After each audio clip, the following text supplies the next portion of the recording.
The emails you send are a reflection of you. So if they're poorly written, full of mistakes, don't sound natural, you're going to make a bad impression.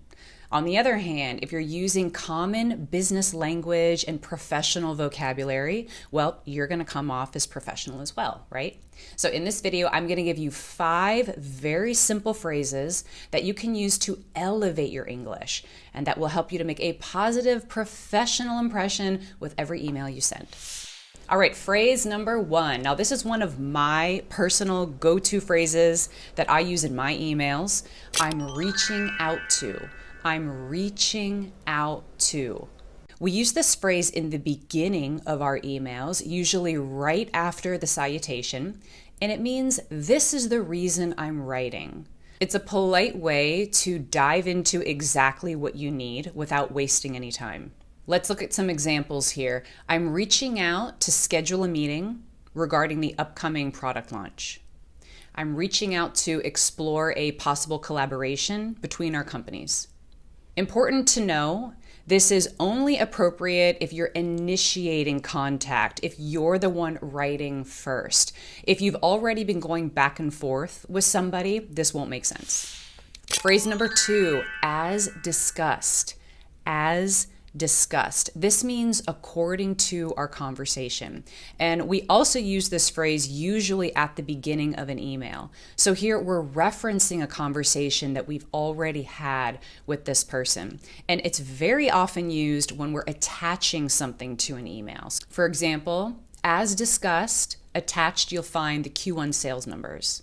Or you can also be a little more specific. For example, as discussed in today's meeting, I'm sharing the client feedback on product ABC. You'll find it attached. If you're watching this video, I'm sure you all have to write emails in English for your jobs. So to help you do that, I have a new ebook. It has 200 phrases for both formal and informal emails. I'll put the link in the description. Go check it out. All right, moving on. Phrase number 3. I love this one. Going forward. Going forward. This phrase can be used anywhere in the email, and it means starting now into the future, from now into the future. And we say this when we want to talk about how things will change moving ahead, how things will be handled starting now into the future.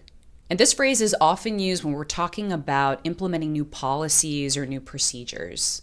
Going forward will include performance numbers in the weekly report. Going forward, all employees will either be fully in office or fully remote. Another very professional phrase to elevate your emails, as of, with a time reference. As of. And we can use this anywhere in the email. It marks the point when something begins, when something changes, when something becomes true.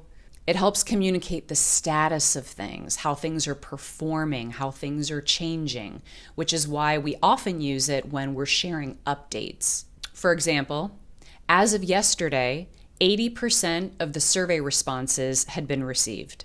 As of 10 a.m. UTC, the server outage affecting the EU region has been resolved. Our 5th and final phrase, I would appreciate.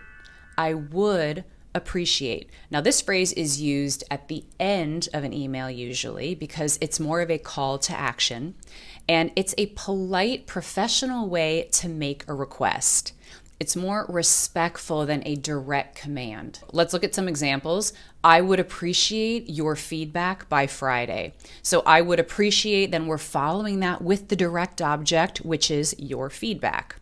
But if we want to communicate the sense that we appreciate someone's action, we want to request that somebody does something for us, we have to add a couple of words here. We would then say, I would appreciate it if, and then tell the person what you want them to do. For example, I would appreciate it if you could look into the issue and share your findings. I would appreciate it if, and then the call to action. Watch out for a common mistake here. I often see people say, I will appreciate. We have to use the modal verb here, would. I would appreciate, because our appreciation is dependent on the other person doing what we want them to do, right? So it's the conditional sense. So not I will appreciate, I would appreciate. Those were 5 powerful phrases to instantly upgrade your emails. But this was just the beginning. Make sure to check out my email phrasebook. Link is in the description, as well as this video right here with more language to help you write the perfect business email from start to finish. Thanks for watching, guys. I appreciate all of you, and I'll see you in this video next.